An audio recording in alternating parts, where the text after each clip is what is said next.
Solamente hacerles recuerdo que hemos visto algunos de los efectos adversos que producen los AINES, pero a distintos niveles, ¿cierto? Muy bien.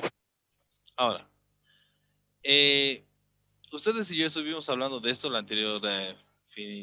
la anterior semana y hablamos en el aparato reproductor femenino, ¿sí? ¿Sí? Sí. Hablamos de que en el aparato reproductor femenino la COX es muy importante porque nos va a ayudar precisamente a la producción, nos va a ayudar a la producción de prostaglandinas. Esas prostaglandinas son muy importantes. ¿Por qué? Porque en el embarazo, aquí vamos a poner embarazo, ¿no? En el embarazo, ¿ya? Las prostaglandinas van a ayudar a iniciar el trabajo de parto. Inicia el trabajo de parto. Entonces, ¿qué es lo primerito que va a aparecer? Primero va a aparecer algo que se llama reblandecimiento, y gracias al reblandecimiento del cuello uterino, las prostaglandinas producen el reblandecimiento, ayudan con la contracción uterina. Gracias al reblandecimiento, lo que vamos a tener es que va a producirse dos eventos. Uno de ellos se llama dilatación y el otro se llama borramiento. Ya hemos hablado de todo esto, ¿cierto? Sí, sí, doctor. Bien. Ya hemos dicho dónde es el borramiento y dónde es la dilatación. Había empezado a explicar, doctor, pero justo se cortó. No, creo que no mencionó, Doc. En el cuello uterino empieza a hacer la dilatación. Muy bien. A ver, explico una vez más. ¿Ya? Un aspecto muy importante es que hay que tener en cuenta, aquí tenemos, esto vamos a poner así, este es el útero. ¿Ya? No me critiques, hago mi mejor esfuerzo. ¿Ya? Muy bien. Ese es el cuello uterino y este cuello uterino obviamente va a seguir acá. ¿Ya? Con la parte de la vagina. ¿Ya? Ahora un detalle muy importante, todo este proceso que hablamos desde el blandecimiento, este proceso que es la dilatación, que es el borramiento, todo doctores va a suceder a este nivel, en el cuello uterino. ¿Está claro? ¿Cuáles son las partes que tienes que tomar en cuenta? Primero, el cuello uterino en sí. ¿Está bien? El cuello uterino en sí. Número uno. Número dos, tú notarás que entre el cuello uterino y la vagina se forma un fondo de saco. Este fondo de saco, ¿cierto? Sí, Eso, Doc. por ejemplo, tienes que tener muy, muy, muy en cuenta. Y luego de eso tenemos acá, esta apertura que está del lado de la vagina, se le llama orificio cervical externo. Y de la parte interna se va a llamar orificio cervical interno. Obviamente lo vamos a conocer como orificio cervical. ¿Ha quedado entendido? Sí, doctor. Muy bien, excelente. Ahora sigamos. Incluso yo les he debido hacer este tipo de ejercicio. ¿Ya? ¿Cómo vas a reconocer que hay reblandecimiento del cuello uterino? ¿No? Y les he debido enseñar a hacer esto. ¿Sí? Sí, Sí, sí, Doc. doctor. ¿No? En esta parte, cuando tú haces fuerza, apretas, vas a poder palpar aquí y es duro. Ese es el cuello uterino. Normalmente es así, duro. ¿Ha quedado entendido?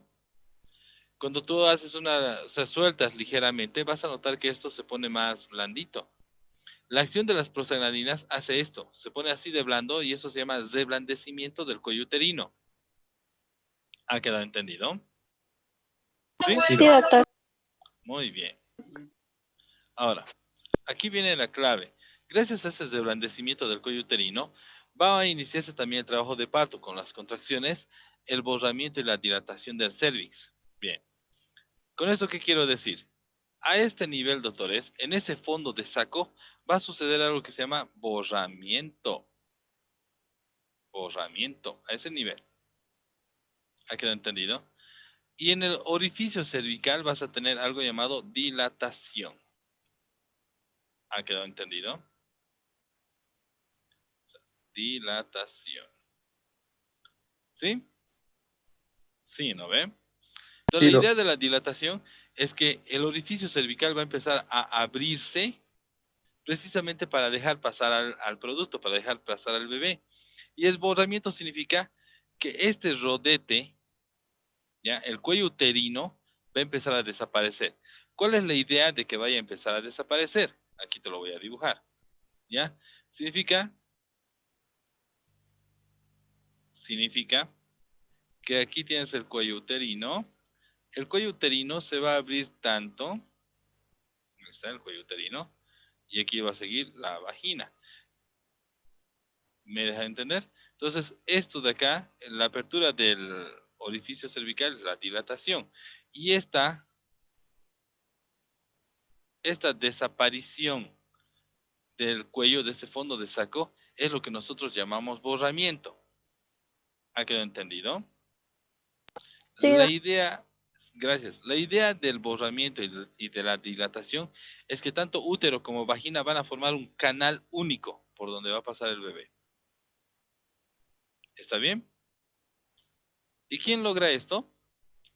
Las prostaglandinas. ¿Ha quedado entendido? sí, doc. Sí, doctor. Bien. Sí, A ver, doc. vamos a poner un ejemplo interesante. ¿Alguien sabe por qué la pareja, digamos cuando están cerca del 8º mes de gestación, se les recomienda no tener actividad sexual? Porque los estímulos pueden adelantar lo que sería el parto. No solamente los estímulos. ¿Qué tiene el líquido seminal, saben?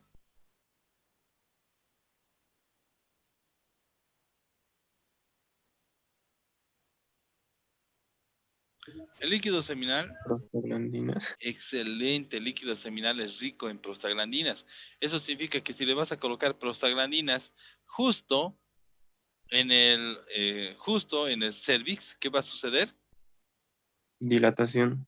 Muy bien, va a producirse el reblandecimiento y este reblandecimiento va a conducir a la dilatación y el borramiento. Es por eso que no se recomienda tanto que se vaya a tener actividad sexual, ¿ya?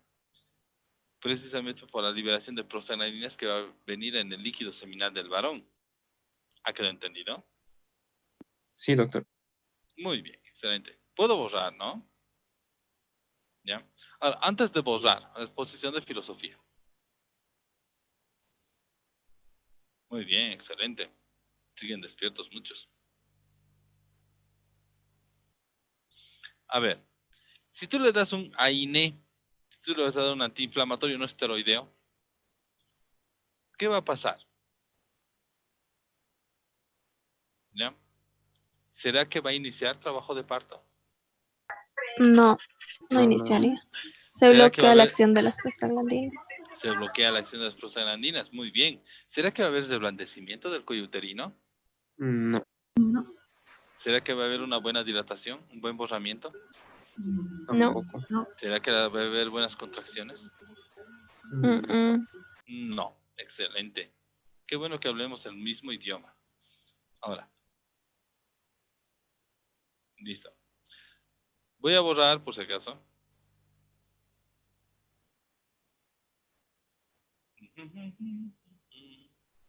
Detalle importante, doctores. Si no hay prostaglandinas, o sea, si tú le das a tu paciente un AINE, el AINE va a bloquearte la COX-1. Si no hay COX-1, no hay prostaglandinas. Entonces, si no hay prostaglandinas, no hay inicio de trabajo de parto. ¿Qué quiere decir esto? Que normalmente el uso de AINES van a disminuir el borramiento, disminuir la dilatación y disminuyen el reblandecimiento. O sea, no hay reblandecimiento, no hay dilatación, no hay borramiento. ¿Qué quiere decir esto? Que esto, doctores, puede llegar a producir un retraso en el inicio del trabajo de parto. Entonces, hay mujeres que no van a iniciar trabajo de parto. ¿Ha quedado entendido? Entonces, si no inicia trabajo de parto, a estos doctores se le llama embarazo prolongado, porque no está iniciando trabajo de parto, no le va a colocar fin a trabajo de parto. Entonces, eso se le llama embarazo prolongado. ¿Cuánto dura el embarazo normalmente?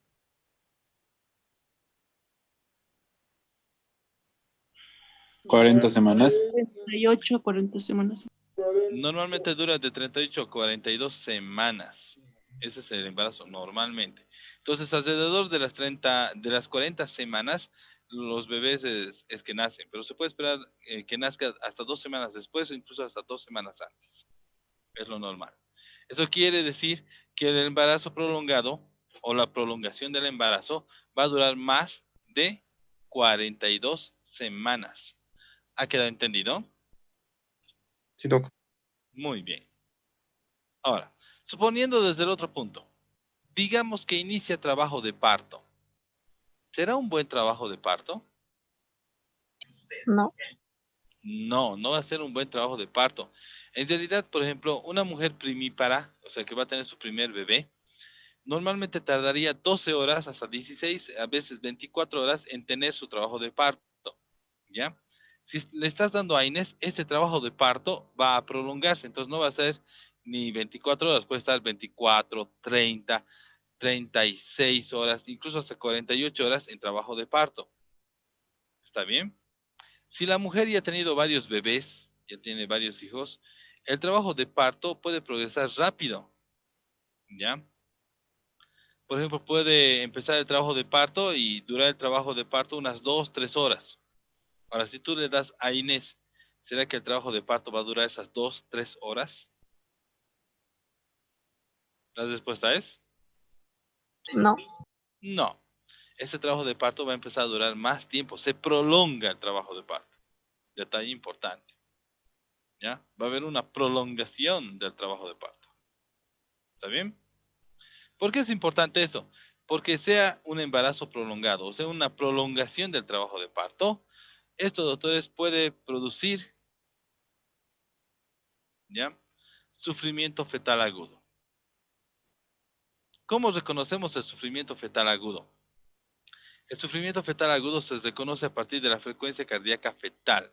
Pacientes que vienen con frecuencia cardíaca fetal menor a 120 latidos por minuto o mayor a 160 latidos por minuto, son bebés que están teniendo sufrimiento fetal agudo. ¿Ha quedado entendido? Muy bien, Sí, excelente. doc. Qué rápido se están hoy día. No lo olvidemos, doctores. Ya, detalle importante. La COX-1 ayuda a producir prostaglandinas. Las prostaglandinas son importantes porque en el embarazo inicia el trabajo de parto, con el reblandecimiento del cuello uterino, borramiento, dilatación, incluso las contracciones. ¿Está bien? Si tú no le das,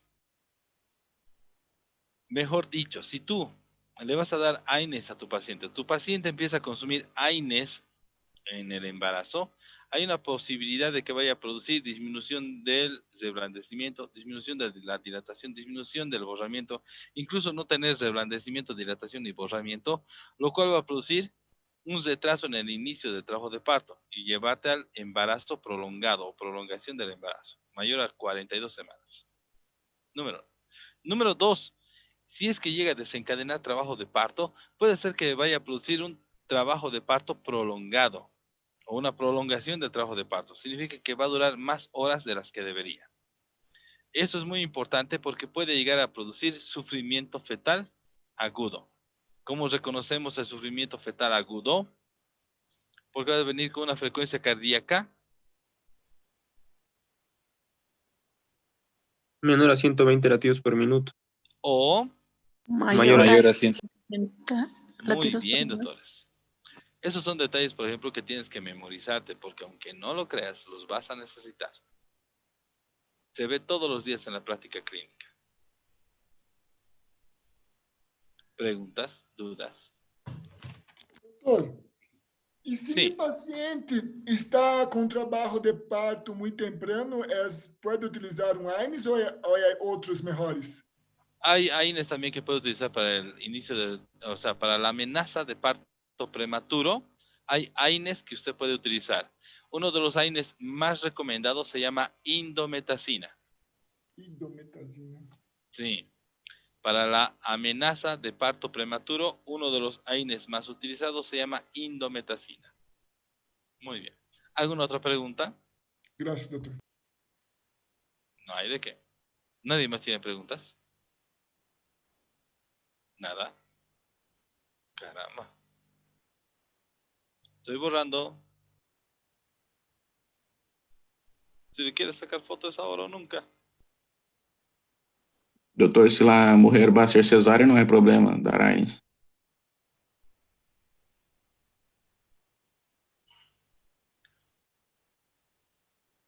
Depende. ¿Para qué quieres darle el AINE? Ah, não sei, se queja de alguma dolor, de algo assim, ou se lastima, se cale, Ya. não sei, os pés. Dolor na espalda. O Sí. qué tal, Doc, por ejemplo, si está programada sí o sí para cesárea por alguna circunstancia especial y se está queriendo adelantar el bebé, ahí se podría utilizar el AINE para retrasarlo.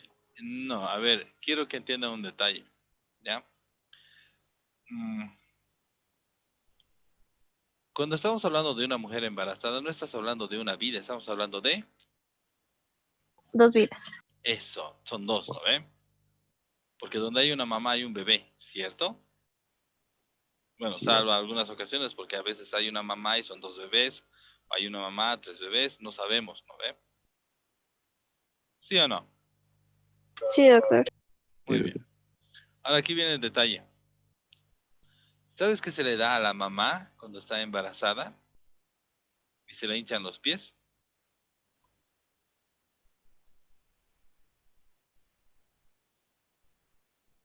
Não entendi. Y yo les voy a ayudar. Se da amor. Eso se le da a la mamá. ¿Ha quedado entendido? Ok, Doc. Sí. Cuando la mamá está en la etapa de gestación, tienes que intentar utilizar la menor cantidad de fármacos posibles. ¿Está claro? Cada vez que tú utilizas un fármaco, lo estás haciendo bajo riesgo. Ahora, si la mamá le duele la cabeza, oye, entonces dile al papá, ¿sabe qué, señor? Voy a pausar esta parte. Le vas a decir al papá, ¿sabe qué, señor? No se ponga jodido, pues ayúdale a la señora. Así de simple, ¿ya? Si a la mamá se le hinchan los pies, ¿ya? Le tienes que decir, ¿sabes qué, cuate? Tú has hecho esto, ¿ya? A la pareja, tú has hecho esto.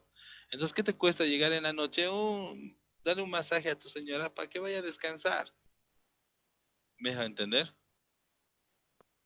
sí, Doc. Muy bien. No se trata de darle fármaco nomás.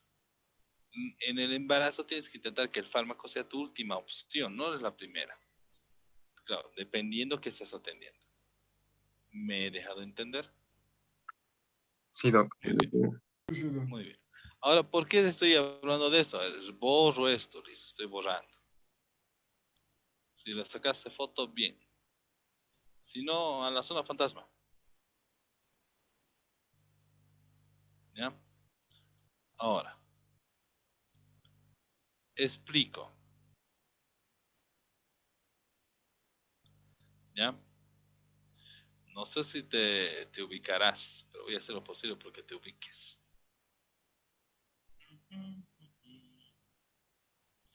Bien. Primero vamos a ver en el feto, porque si te muestro el otro de una, te vas a chanflear, la verdad. A ver, cuando la mamá está embarazada, la mamá va a tener COX-1, ¿cierto? Sí, Doc. Sí, la mamá. La COX-1 produce prostaglandinas, ¿cierto? Sí. Cierto. Las prostaglandinas en el feto, ¿por qué son importantes?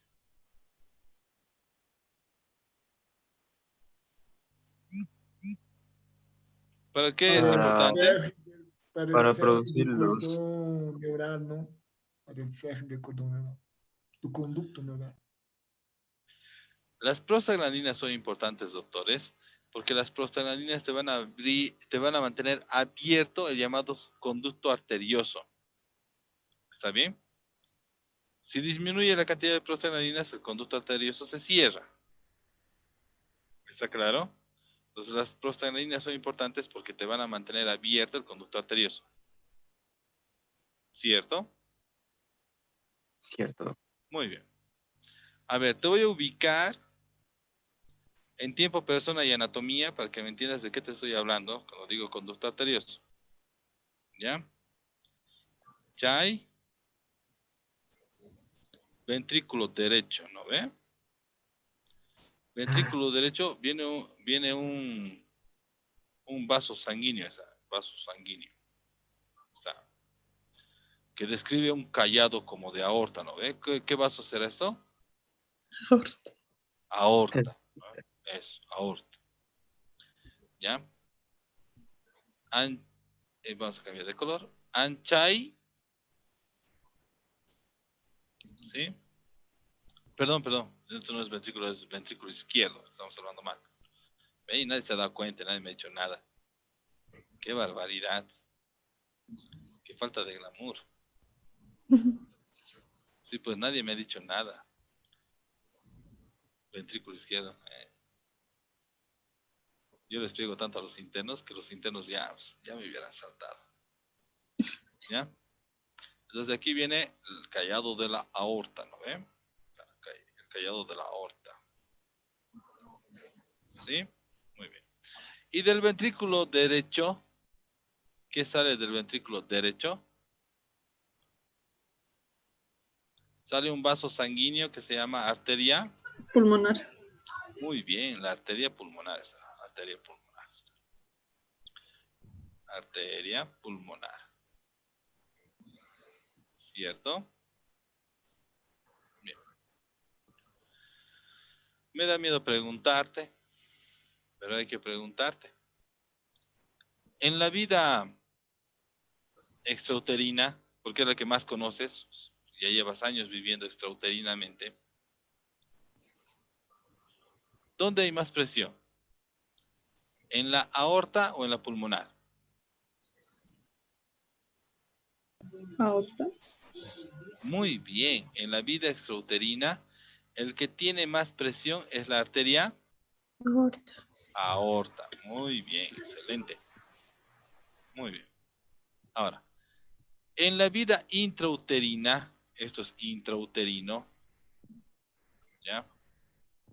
La vida intrauterina, ¿ya? ¿Dónde hay más presión?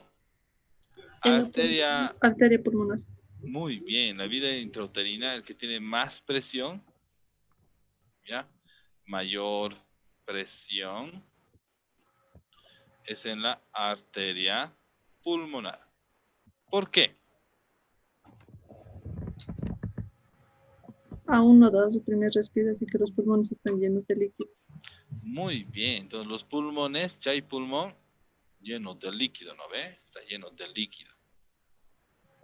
¿Ya? Si el pulmón está lleno de líquido, ¿será que este pulmón es flexible? ¿O está rígido?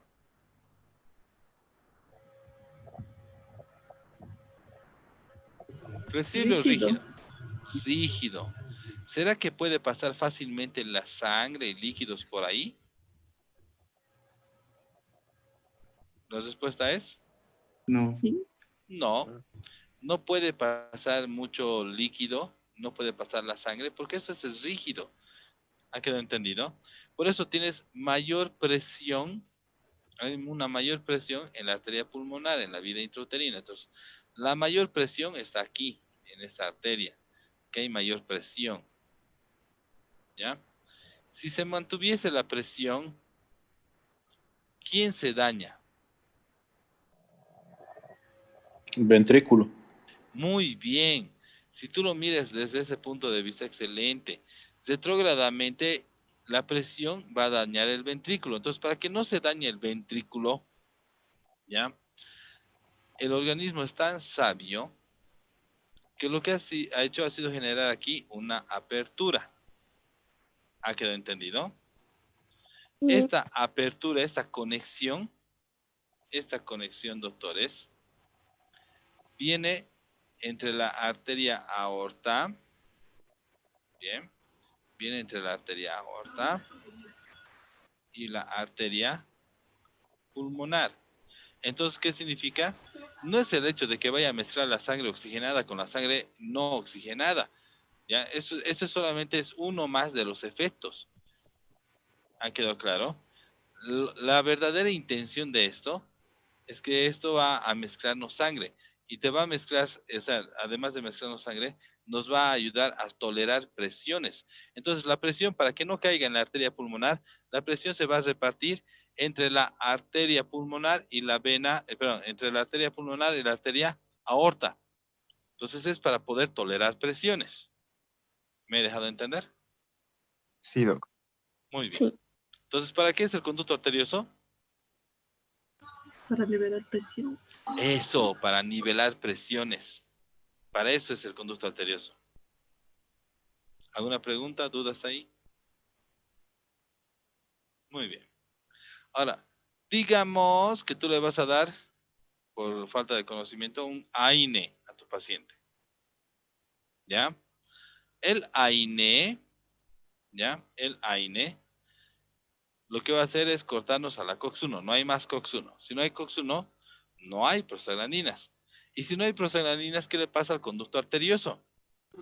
Se cierra. Perdón. Muy bien, se cierra el conducto arterioso. Entonces tú vas a tener que el conducto arterioso se cierra, se fibrosa, se oblitera. No hay más conducto arterioso. Caput, conducto arterioso. Chao, conducto arterioso. ¿Ha quedado entendido? Entonces, ¿dónde va a haber mayor presión? La arteria pulmonar.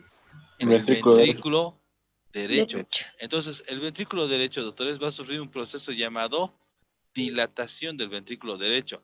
Si la dilatación empieza a aumentar, va a dilatar tanto que la válvula del ventrículo derecho se dilata. Ahí está, esa es la válvula normal, ¿no ven? Se llama tricúspide, ¿cierto?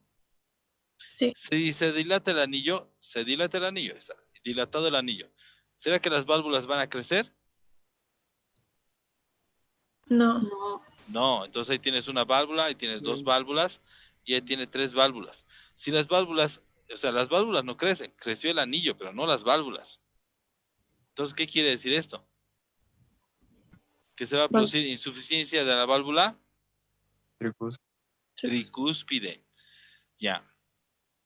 Ahora, ¿quién va a ser la nueva víctima de la presión? ¿Quién está arriba? Eso, la aurícula derecha. Entonces, aumenta la presión del ventrículo derecho, se dilata la válvula y una válvula dilatada es insuficiente, entonces se produce insuficiencia valvular. Y esto le va a afectar hacia arriba, hacia la aurícula derecha. Entonces, vas a tener una cardiopatía dilatada del lado derecho del corazón porque se afecta aurícula y ventrículo. Si esto continúa, va a empezar a afectarle a todo el organismo y luego va a empezar a afectarle retrogradamente al ventrículo izquierdo y a la aurícula izquierda y vas a tener una insuficiencia cardíaca global. ¿Me deja entender? Sí, Doc. Entonces, no se trata de darle AINE, ¿ya? No se trata de darle AINE, se trata de que cuidemos tanto a la mamá como al bebé. O sea, cuando hablamos de dar tratamientos riesgo-beneficio, no solamente tienes que medir los riesgos o los beneficios para la mamá, también hay que medir riesgo-beneficio para el bebé.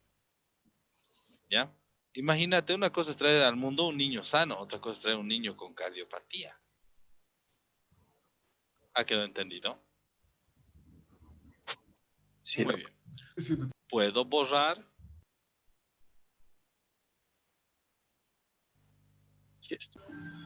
¿Puedo borrar? Sí, Doc. Muy bien. Estoy borrando. Si quieres sacar un screenshot es ahora el momento.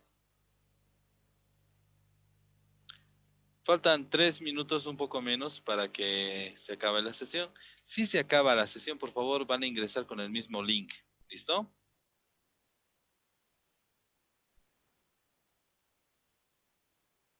Ay, caramba, ya se ven Doctor, tan rápido.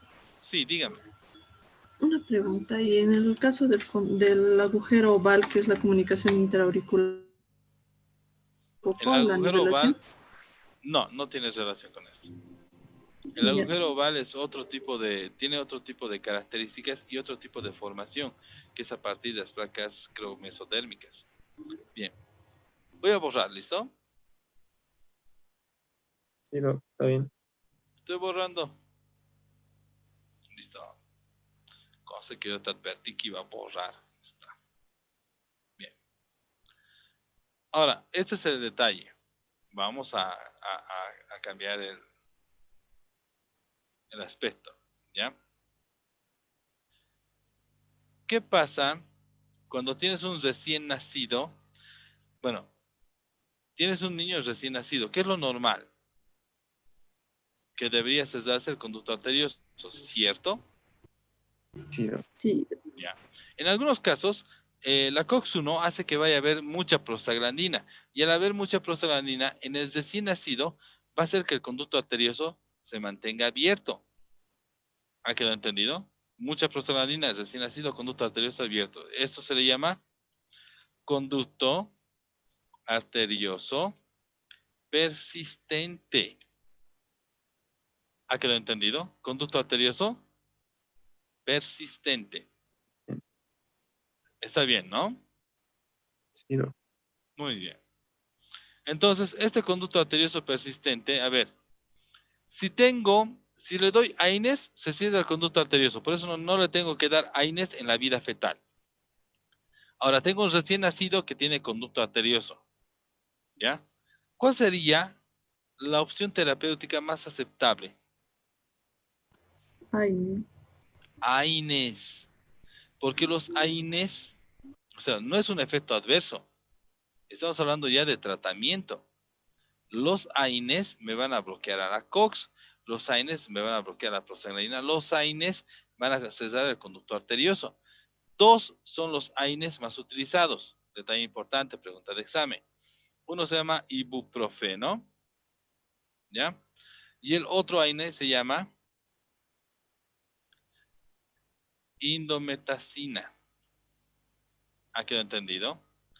O puedes usar ibuprofeno o utilizas indometacina. ¿Preguntas? Nada. ¿En cuenta cantidad o es acorde a la edad? ¿Por qué el ibuprofeno, doc? Porque es un buen AINES, bastante tolerable. Y además de que el ibuprofeno puedes utilizarlo con bastante seguridad a partir de los 6 meses de edad. ¿Y la cantidad, doctor? A eso todavía no les voy a decir. ¿Ya? Vamos a seguir avanzando y ahorita vamos a hablar. No se olviden ingresar con el mismo link, por favor.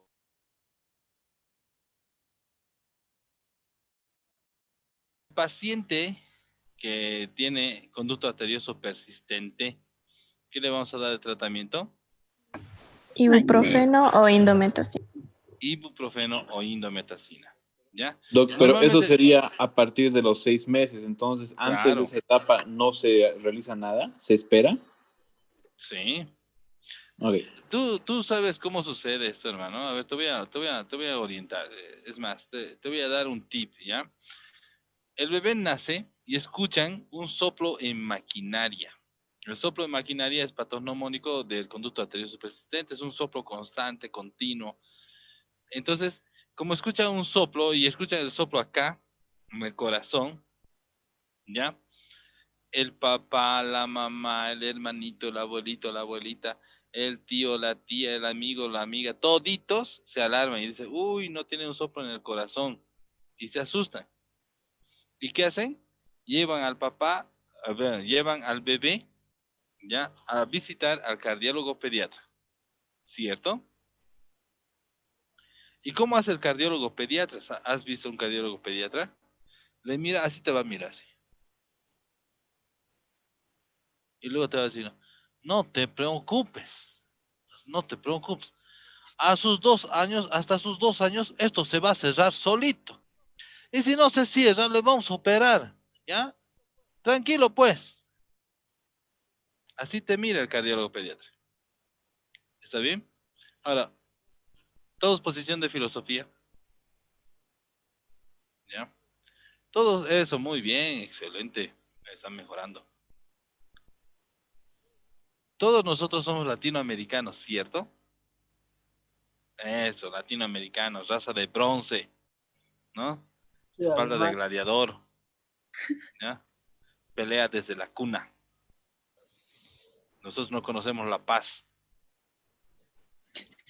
¿Sí o no? Nada, Sí, los latinoamericanos no dormimos. Sospechamos toda la noche. Ahora, la pregunta del millón es, doctores, ¿qué niño latinoamericano llega a sus 2 años sin una infección viral? Ninguno. Ninguno. Esa vaina no existe, ¿no? Niño latinoamericano es niño que va a tener una infección viral antes de cumplir incluso el año de edad. ¿Está claro? Entonces el cardiólogo pediatra le dice, no te preocupes, se va a cerrar solito hasta los 2 años. Llega y el niño tiene 8 meses y llega a tu servicio porque obviamente el niño tiene una infección viral, ¿no?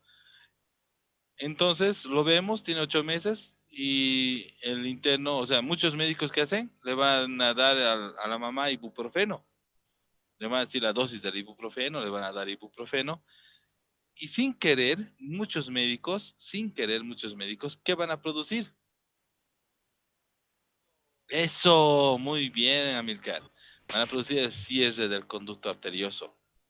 Sin querer, ¿no? Porque cuando el médico sabe lo que está haciendo, viene el interno y me dice, doctor, este paciente tiene antecedentes de conducto arterioso persistente.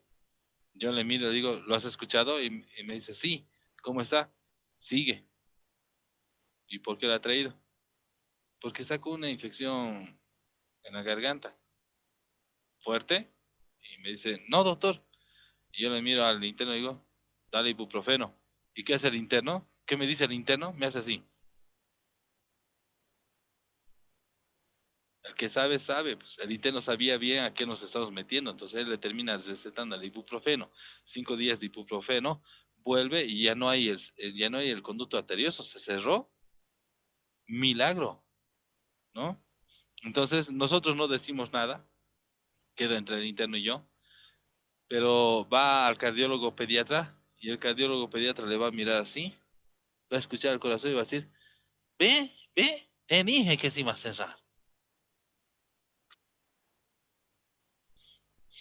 Lastimosamente es así, ¿ya? Algunos por error, otros sabiendo lo que hacen, le terminan dando el medicamento y se cierra. ¿Preguntas? ¿Ya? Muy bien. Se calco una vez más, ¿ya? Para que no la vayan a tarrear. Si tú le das el AINE en la vida fetal, vas a producir cierre del conducto arterioso y el cierre del conducto arterioso te va a producir aumento de la presión a nivel de la arteria pulmonar que puede desencadenar algún tipo de cardiopatía, dependiendo del tiempo. Si tú le das prostaglandinas en el recién nacido, esto produce el cierre del conducto arterioso y esto, doctores, es tratamiento para el conducto arterioso persistente. ¿Ha quedado entendido? Sí, doc. Muy bien. Puedo seguir, ¿no? Sí, doc. Muy bien, excelente. A ver.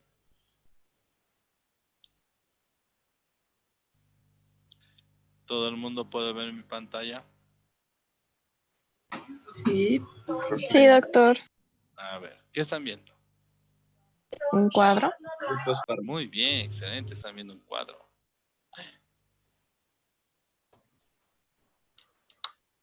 Aquí está ya todo. No recuerdo si les he dado las diapositivas. Creo que sí. No, está bien. No No, les he dado, doctor. ¿ya? No, doctor. No. Ya. Entonces voy a ver, de pasarle esto. Pasarle de una vez corticoides. Bien. Ahora, vamos a aprender sobre lo que es ¿cómo se llama esto? La clasificación de los AINES. ¿Está bien? Pero la clasificación necesitamos que sea algo que tú clínicamente puedas palpar. O sea, que tenga utilidad clínica. ¿Ya? No como esa vaina del ciclo de Krebs que todo el mundo nos enseña y luego no sabemos para qué sirve, ¿no ve? Bien. Ahora, detalle importante. Cuando hablamos de los grupos farmacológicos, hay 4 grupos farmacológicos que son, podríamos decir, fundamentales. ¿Está bien? ¿Cuáles son estos grupos farmacológicos? En primer lugar tenemos a los salicilatos. El fármaco base, el fármaco fundamental, el fármaco prototipo se llama ácido acetil salicílico. ¿Está bien? Segundo lugar tenemos a las pirazolonas. De las pirazolonas, el fármaco base fundamental se llama dipirona. El segundo nombre de la dipirona es metamisol sódico. ¿Ha quedado entendido? Sí. No te olvides, segundo grupo, pirazolonas, el fármaco fundamental es dipirona, su segundo nombre es metamisol sódico. ¿Ha quedado entendido? Sí, doctor. Sí, doc. El tercer grupo es el paraminofenol. Gracias por contestar. El tercer grupo es el paraminofenol. El paraminofenol tiene su fármaco básico fundamental también, que se llama acetaminofeno o paracetamol. Por favor, no le presten mucha atención. Aquí tiene que decir acetaminofé. No, aquí le falta la F. ¿Ya? Sí, se me ha deslizado el dedo. Acetaminofeno o paracetamol. ¿Está claro? Y por último tenemos al indol metilado. El fármaco base es la indometacina. ¿Está bien? Bien. Ahora, yo sé que estás pensando y dices, ¿por qué es tan importante esta vaina?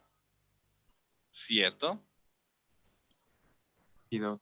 Eso, a ver, dilo. ¿Por qué es tan importante esta vaina? ¿Por qué es tan importante esta vaina?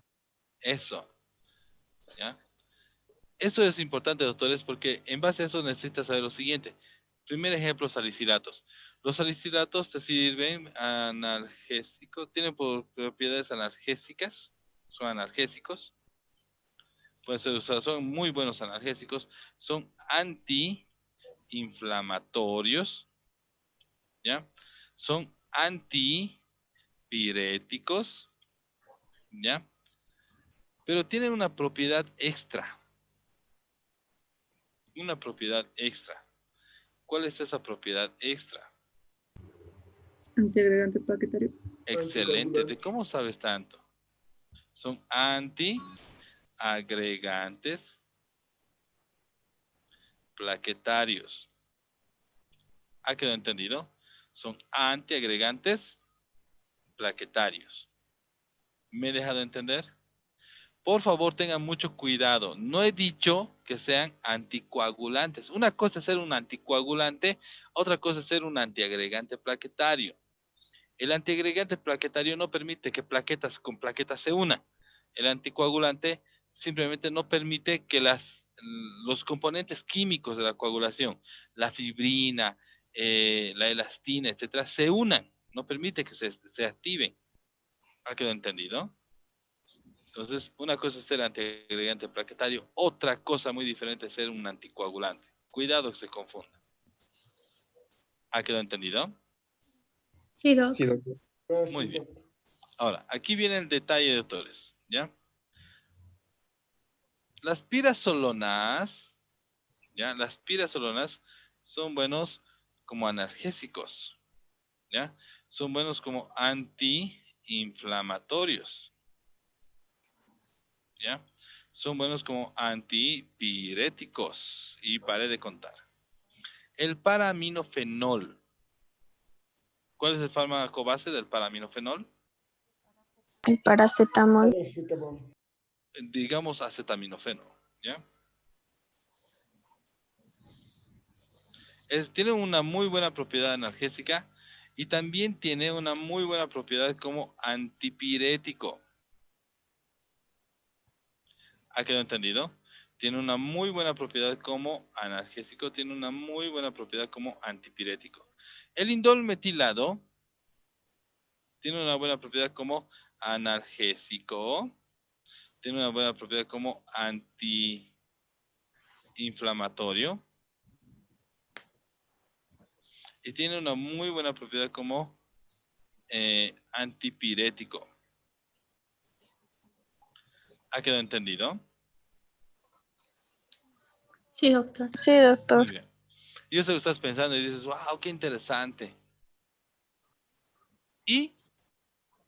O sea, ¿para qué miércoles me sirve esta vaina a mí? Vamos a ponerlo así, doctores. Si tu paciente viene con una discrasia sanguínea, aquí te lo voy a poner, te lo voy a anotar. Discrasia sanguínea, ¿ya? Si tu paciente viene con una discrasia sanguínea, ¿cuál es el fármaco que se puede utilizar? Voy a poner un ejemplo de discrasia sanguínea. Una discrasia sanguínea es el paciente que viene con hemofilia. Significa que tiene alteración en la formación de glóbulos rojos, glóbulos blancos, no forma su médula, glóbulos rojos blancos, y peor todavía, no tiene tampoco factores de coagulación, ¿ya? Estos pacientes requieren todo el tiempo que se le vaya haciendo transfusiones, ¿está bien? Entonces, si mi paciente viene con un problema en la sangre, ¿qué fármaco le puedo dar?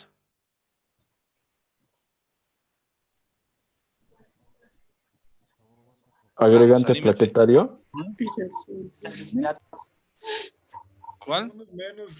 Menos AS, doctor. Le puedo dar dipirona, le puedo dar paracetamol, o le puedo dar indometacina. Le puedo dar cualquier fármaco que no tenga acción como antiagregante plaquetario. ¿Ha quedado entendido? Puedes utilizar cualquier fármaco, pero que no tenga acción como antiagregante plaquetario. ¿Ha quedado entendido? Sí. Sí, muy bien. Ya sé, ya sé. Y ahí ahorita están diciendo, wow, qué interesante, pero le podríamos dar diclofenaco, le podríamos dar ibuprofeno, o le podría dar ketoprofeno o ketorolaco. Y yo te voy a decir, no. Ahora, pregúntame por qué, pregúntame por qué. ¿Por qué? Pensé que no ibas a preguntar, ¿ya? Te voy a contar una historia muy bonita. El ácido acetil salicílico era una empresa muy fructuosa y muy interesante, pero en algún momento tuvieron una pelea de faldas, tú sabes, ¿no? Pelea de faldas, o sea que es ruda, de esas peleas que dividen amistades. Y el ácido acetil salicílico se dividió en dos partes. Una parte que es salicilato, ¿ya?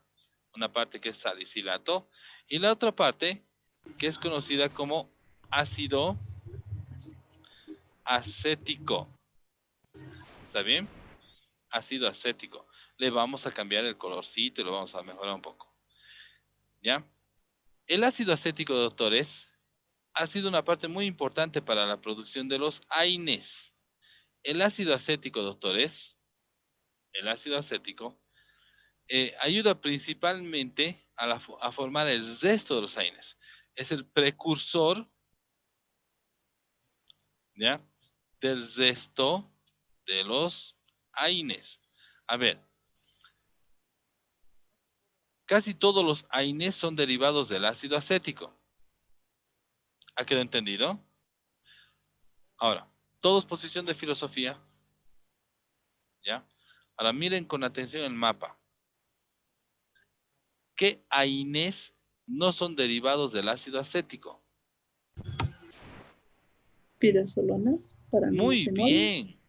Excelente. Pirazolonas, paraminofenol y el indol metilado. Es decir, dipirona, paracetamol y la indometacina no son derivados del ácido acético. ¿Ha quedado entendido? Todos los demás AINES son derivados del ácido acético. ¿Qué quiere decir eso? A ver, en cristiano, ¿qué quiere decir eso? Quiere decir que todos los demás AINES tienen acciones como analgésicos, tienen acciones como antiinflamatorios, tienen acciones como antipiréticos, ¿ya? Y aquí viene el tip. Todos esos AINES van a ser débiles antiagregantes plaquetarios. Una cuestión de herencia. Débiles antiagregantes plaquetarios. ¿Qué quiere decir? El ibuprofeno, el ketoprofeno, el ketorolaco, el diclofenaco, ¿ya? El clonixinato de dicina. Todos ellos tienen acción como antiagregante plaquetario. La respuesta es sí, tienen acción como antiagregante plaquetario, pero son débiles. ¿Qué quiere decir esto? Que necesitan, número 1, o una dosis muy elevada para funcionar como antiagregante plaquetario, o número 2, tratamientos prolongados para actuar como antiagregante plaquetario. ¿Me he dejado entender? Sí, Doc. Muy bien. Ahora, ¿qué he dicho?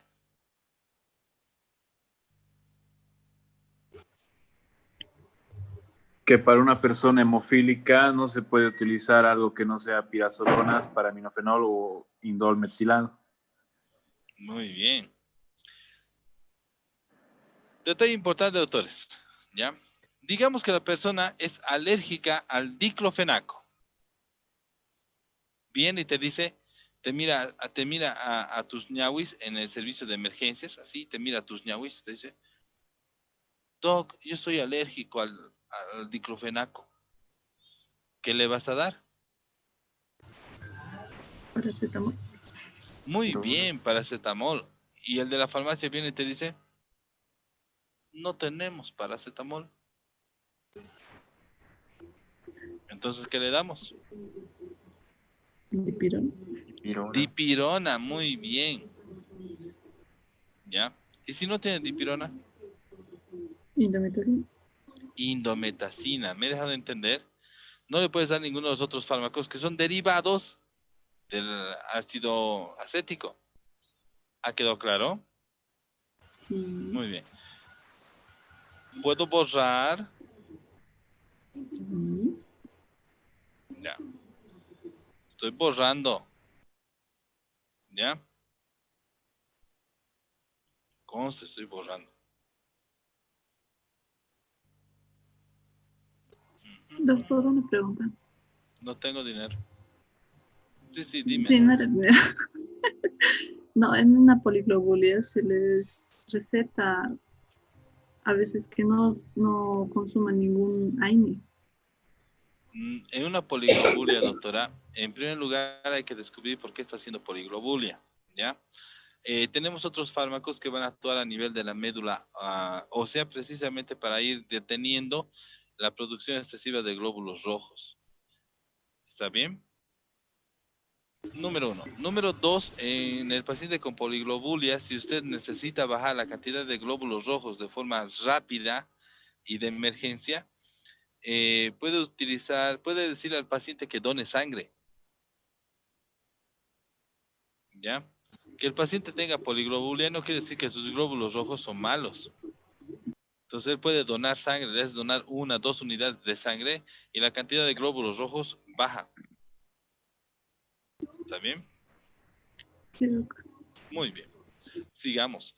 Recordemos que los salicilatos, aquí están, los salicilatos, ¿ya? Tenemos al ácido acetilsalicílico, ¿ya? Y ese se divide en dos, uno es salicilato y otro es ácido acético. Y el ácido acético es la base para el resto de los AINES, ¿ya? Solamente vamos a mostrar algunos ejemplos.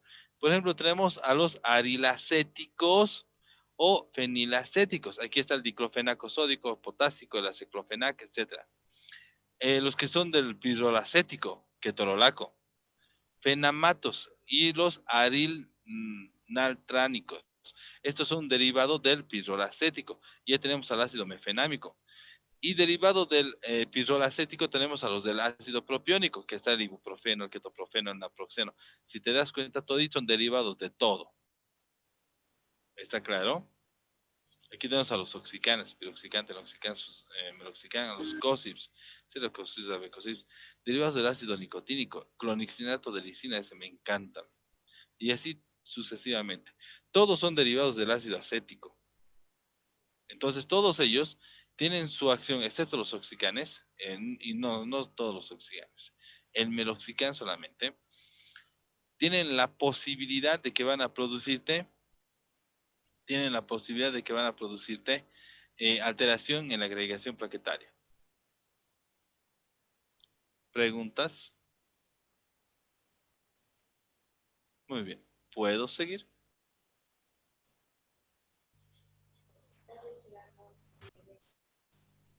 Les voy a pasar la presentación para que puedan verla. Aquí tenemos la dosificación en niños. Aquí tenemos para niños mayores de 2 años la regla de Young, que es precisamente para poder estimar la dosis en niños. ¿Ya? No es muy utilizado. Lo que yo te puedo recomendar es que lo mejor es tener el peso del niño. Es lo ideal. ¿Ya? Aquí tenemos también otro cálculo que se utiliza para determinar la dosis del niño, que es el peso por la dosis dividido entre la presentación, dividido entre el número de tomas. Y el último, que es el que vas a entender, pero así rapidísimo, es este. Aprender a utilizar las reglas de 3, simple. No te preocupes, te vamos a enseñar. Puedo seguir, ¿no? Sí, doctor. Bien.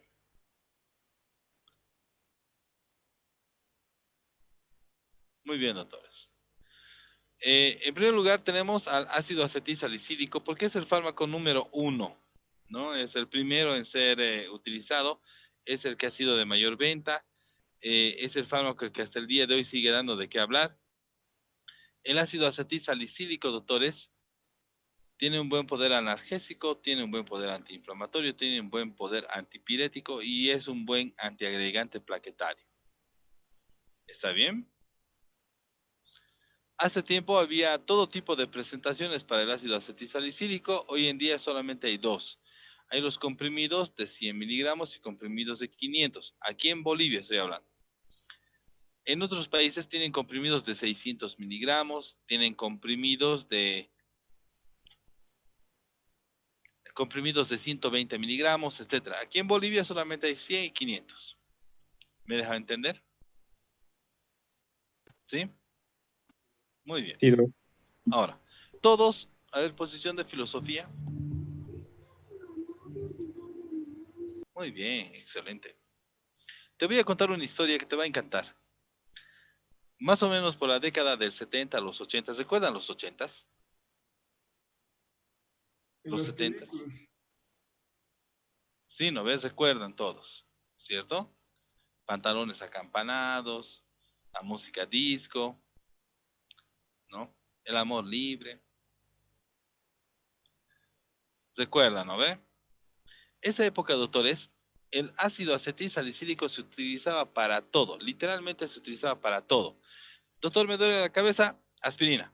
Doctor, me he lastimado mi codo, aspirina. Doctor, tengo neumonía, aspirina también. ¿Ya? Doctor, me siento enamorado, aspirina. Doctor, no quiero que mi esposa se embarace, aspirina entonces. Ya está. Hasta como anticonceptivo. Para todo era la aspirina. ¿Ha quedado entendido?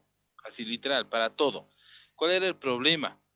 De que la aspirina producía muchos cuadros en los cuales tenías, el paciente hacía alteración en la agregación plaquetaria y sangraba, sangraba, sangraba y no paraba de sangrar.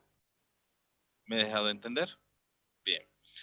Pacientes tenían artritis reumatoidea, el tratamiento ideal era aspirina, pero el problema es que empezaban a sangrar de las articulaciones y generaban hemartrosis, entonces se dejó de utilizar. ¿Ya? ¿Así me he dejado entender? ¿Sí? Sí. Sí, Doc. Actualmente, doctores, solamente hay una indicación para la aspirina. Una. ¿Está bien? ¿Cuál es esta indicación para la aspirina? ¿Ya? Se utiliza como antiagregante plaquetario.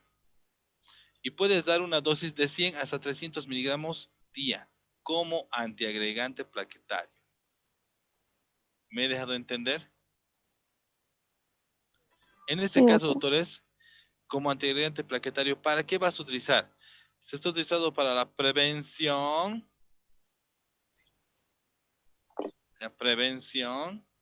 de las trombosis venosas. Puede ser para trombosis venosa o la trombosis arterial. Se está utilizando en el infarto agudo de miocardio. Se está utilizando para la ¿cómo se llama? Tromboembolismo pulmonar. ¿Ya? Etcétera. Cualquier condición que venga con riesgo de trombosis, puedes darle aspirina para prevención, incluso para tratamiento. Pacientes con hipertensión arterial y que tienen riesgo de hacerte infarto, les dan aspirina de una.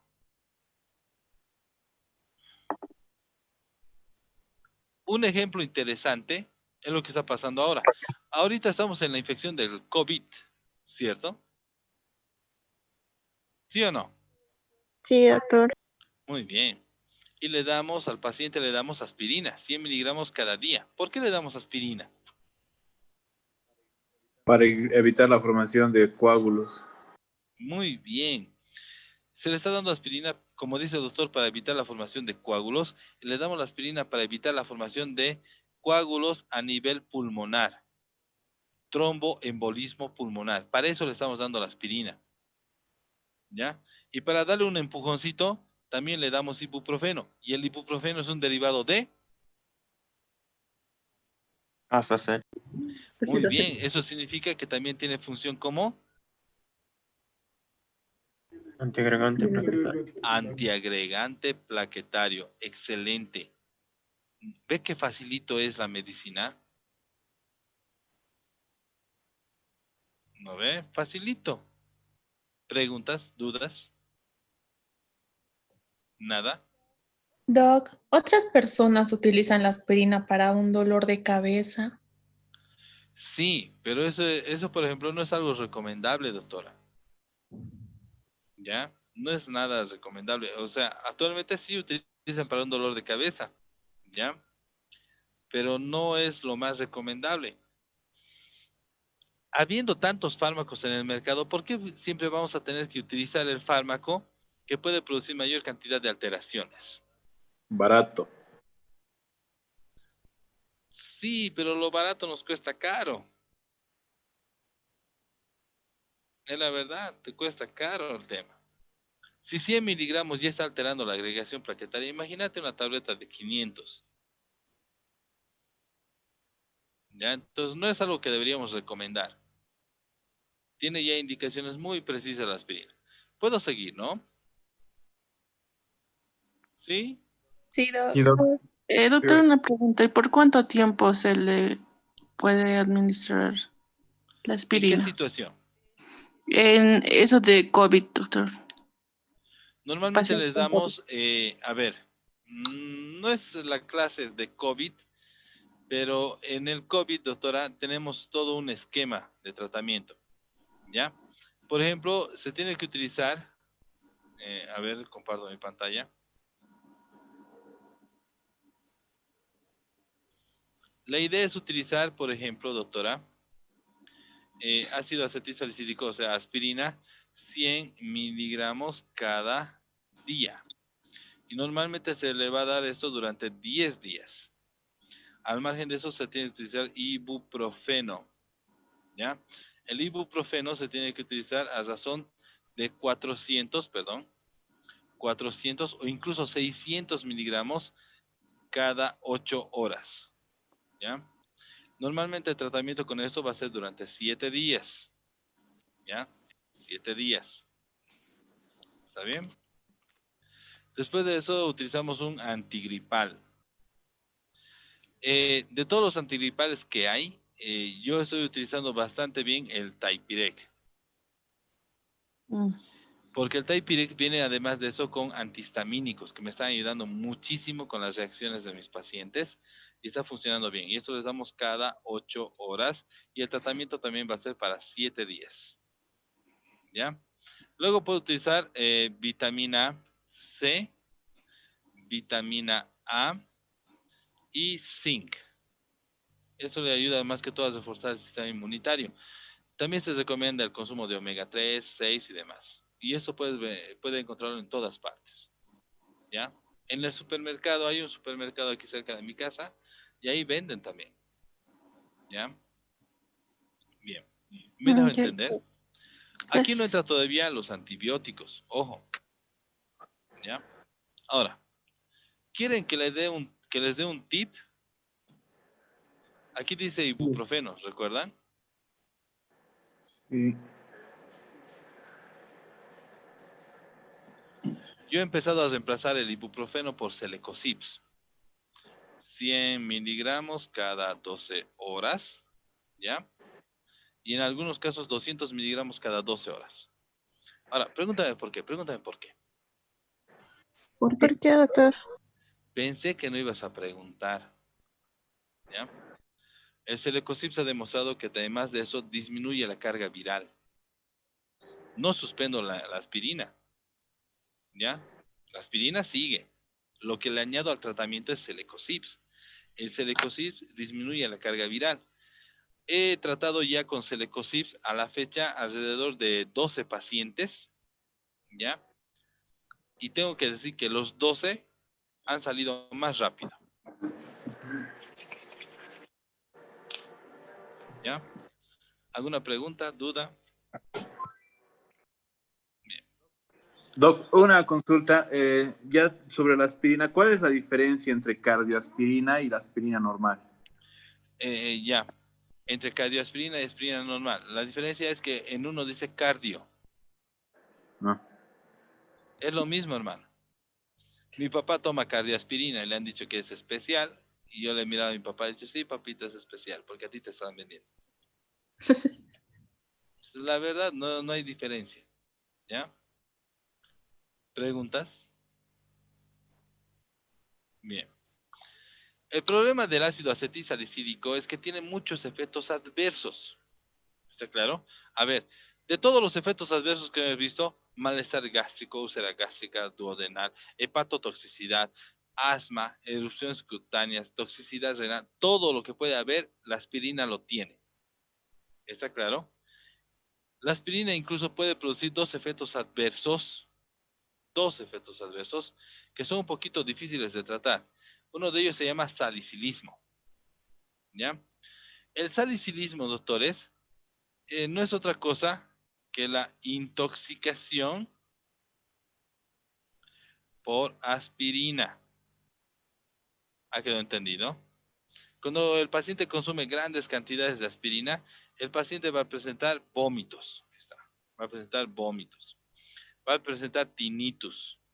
Va a presentar disminución de la audición. El paciente no escucha bien. Va a presentar vértigo. Eso, doctores, se llama salicilismo. Y normalmente desaparece cuando tú le quitas el fármaco. ¿Está claro? Ahora, detalle importante. En los niños, prohibido darle aspirina. ¿Está bien? Por ejemplo, niño, estamos hablando de 10 a 12 años, normalmente 10 años, ¿ya? Más infección viral. Puede ser varicela, infección viral. Más ácido acetilsalicílico, ¿ya? Esto, doctores, te va a producir el síndrome de Reye. El síndrome de Reye se caracteriza por una hepatotoxicidad seguido de una toxicidad del sistema nervioso central. Produce una neurotoxicidad. Entonces no te conviene darle. Lo mismo pasa con el ibuprofeno. No le puedes dar ibuprofeno al paciente con varicela. En el paciente con varicela le das ibuprofeno y te va a hacer un cuadro similar al síndrome de Reye, pero más leve. ¿Ha quedado entendido? ¿Preguntas? ¿Dudas? Nada. Bueno, doctores, estamos en nuestro último minuto de transmisión. Se va a cortar en cualquier momento. Lo único que quería decirles es que espero tengan una buena noche, descansen bien. Espero que haya sido espero haber cumplido sus expectativas. Por favor, cuídense mucho y desde la distancia un gran abrazo para todos.